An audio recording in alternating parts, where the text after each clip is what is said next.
ऐका मग, त्या रामाचं संगोपनच काही केलंय. जी त्या रामाला स्नान घालते, जी त्या रामाच्या डोक्यावर हात फिरवते, हृदयाला लावते, माझा राम म्हणते, ती काही रामाबद्दल द्वेष का करील? का करील? मी तुम्हाला प्रश्न विचारतोय. ती काही लहानाचं मोठं ज्या लेकराला करते, जेवढं प्रेम भारतावर करते त्याचा डबल प्रेम रामावर करणारी काही एकाएकी का बदलते? का बदलते? त्याच्या पाठीमागे एकच शब्द आहे, संगती. कुणाची केली तिनं संगती? कुणाची केली?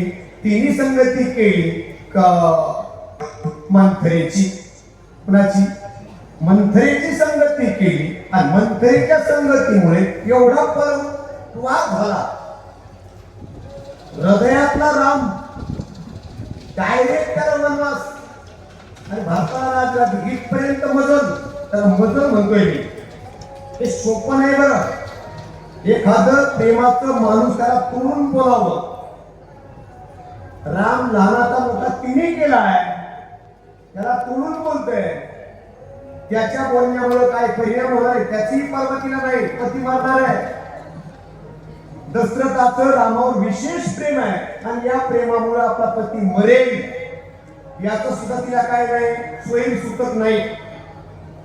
एवढी का निकट झाली? फक्त एकच गोष्ट, संगती. म्हणून शेजारी बसताना, कुणाशी बोलताना, कुणाच्या खांद्यावर हात टाकताना काय म्हणतो, लक्ष आहे का तुमचं? कोणाच्या खांद्यावर हात असतो आपला? कुणाच्या? मित्राच्या असा 7चा आकडा असतो आणि त्याच्या पुढे 7 मित्राची. पुढे घेऊन जातो तो मित्र पुढे घेऊन जातो खर्च करायला. म्हणजे ज्ञानोबराय सांगतात त्याच्या खर्चाची अपेक्षा करू नका.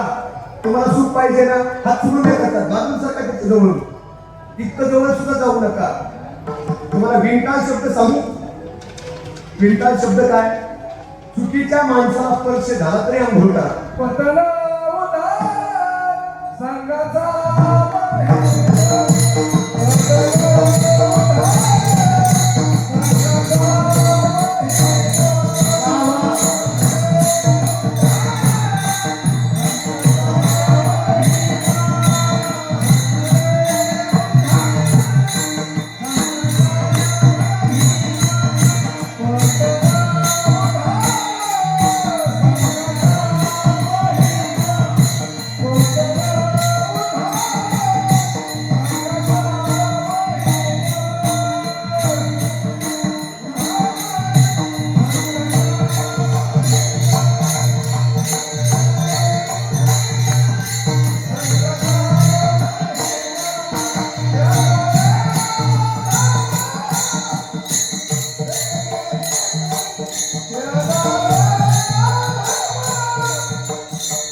उद्धार संघाचा महिमा.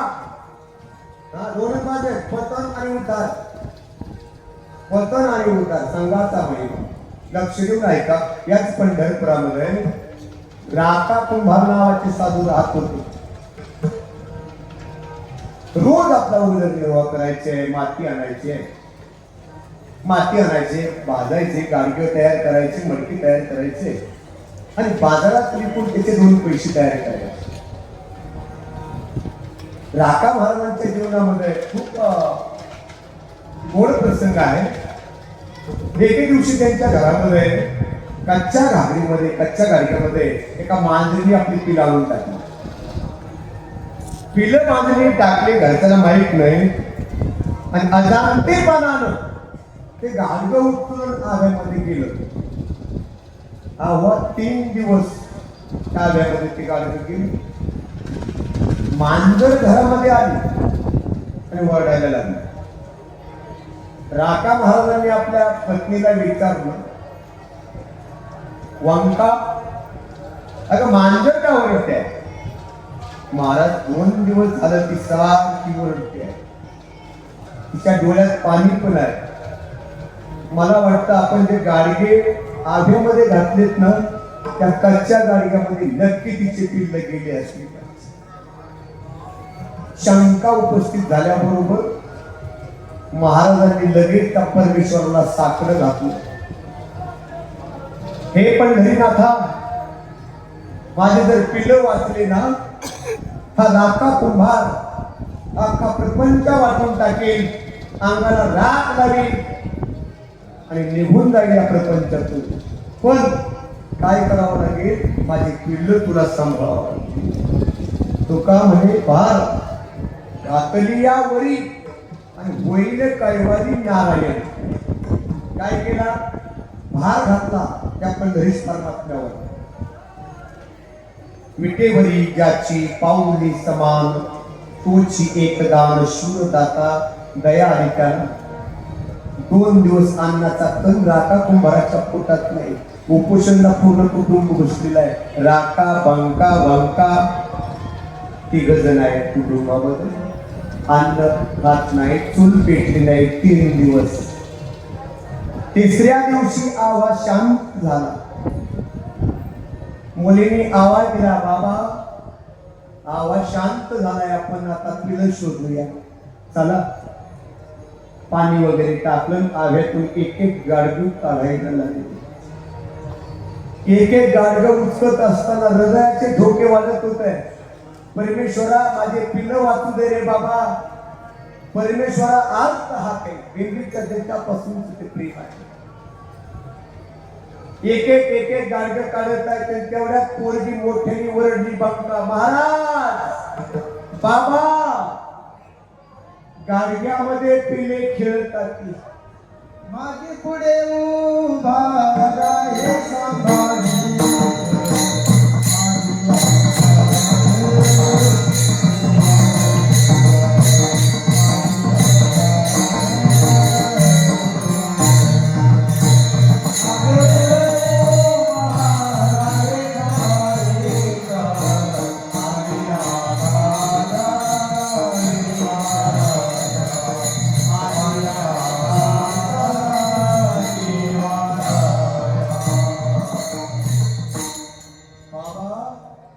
गाडग्यामध्ये पिले खेळतात. राका महाराजांना एवढा आनंद वाटला. पटकन गेले ते गाडगं उचललं, हृदयाला लावलं, एक पिलू बाहेर काढलं. परमेश्वरा, अनंत उपकार केलेस बाबा. आता काय पुढे काय करायचं? चोखा महाराजांना बोलून घ्या. चोखा महाराजांना बोलवलं, सांगितलं, महाराज गावात दौडी द्या पंढरपुरात. सगळ्याला सांगा या राका कुंभाराचा प्रपंच वाटून टाकायचा. सगळ्या गल्ली गल्लीत आवाज द्या, दौंडी पिटवा. चोखा महाराजांनी ढबलं घेतलं. ऐका हो, ऐका ऐका, आपल्या पंढरपुरामध्ये महान भगवत भक्त राका महाराज यांनी देवाला नवस केला होता. असंच का? नाही नाही नाही नाही नाही, संत नवस करीतच नाहीत. नवस तुमचे आमचे असतात. नवस पूर्ण झाला की हवस, आणि नवस हा पूर्ण राहिला की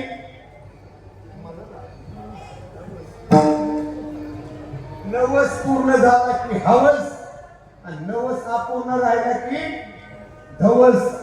संत नवस करत नाही, संत साकडे घालतात.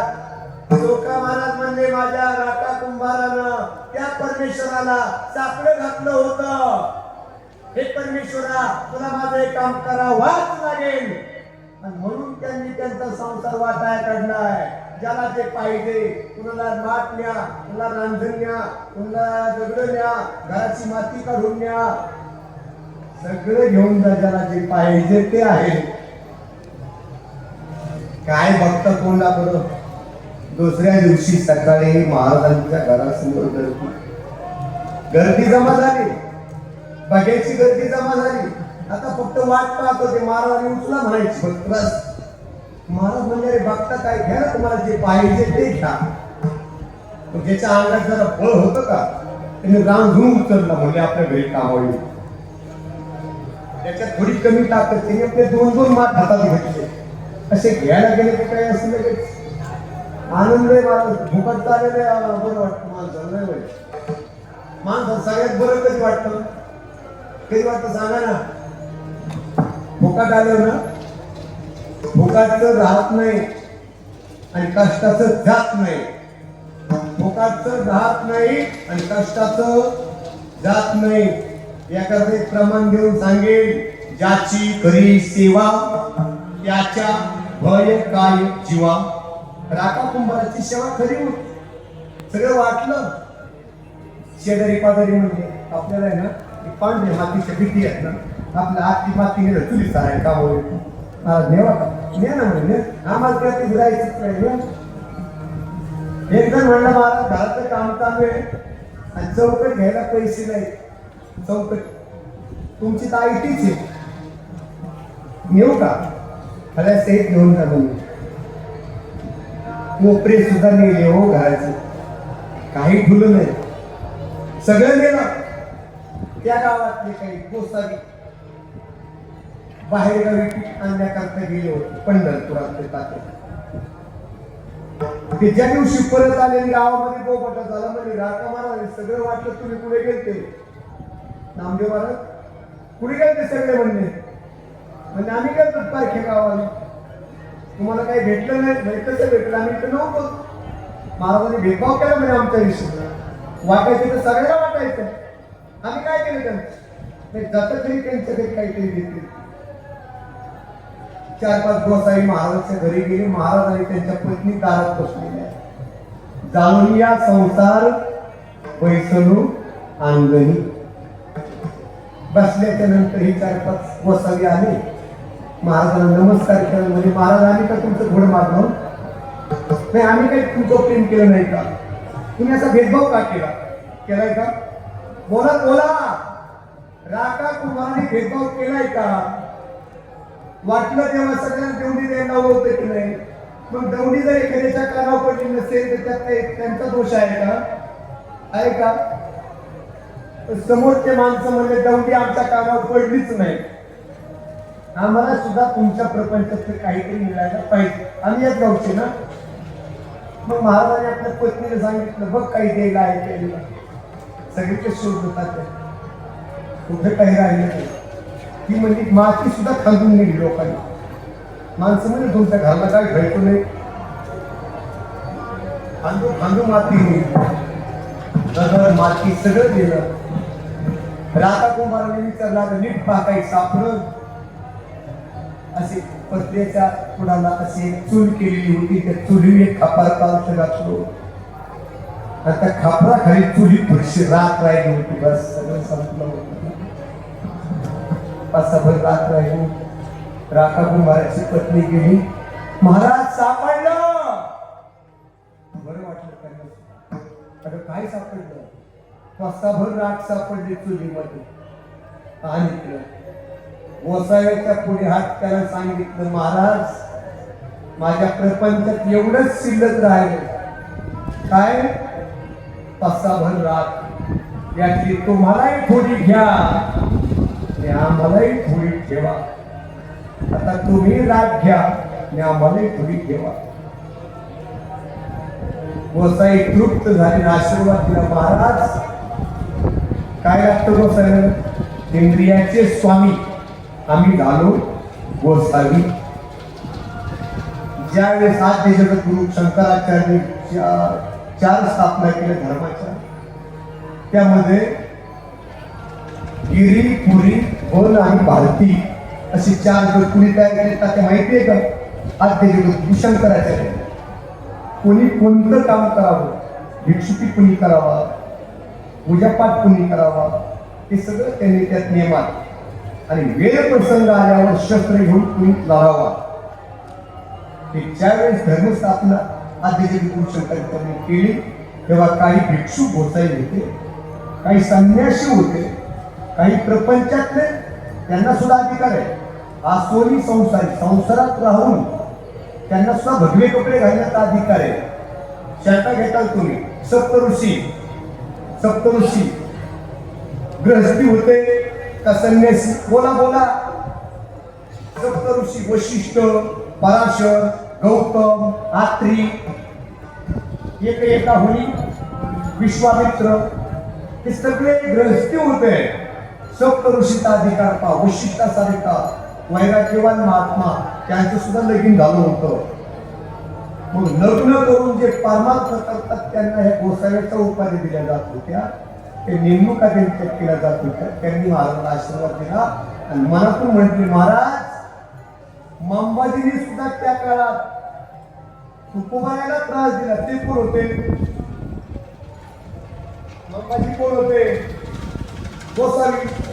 मंबाजी कोण होते? गोसावी. पण राजा कुंभाराचा कार्यकाळ ज्ञानोबाच्या समकालीन आहे आणि मंबाजीचा कार्यकाळ तुकोबाराच्या समकालीन आहे.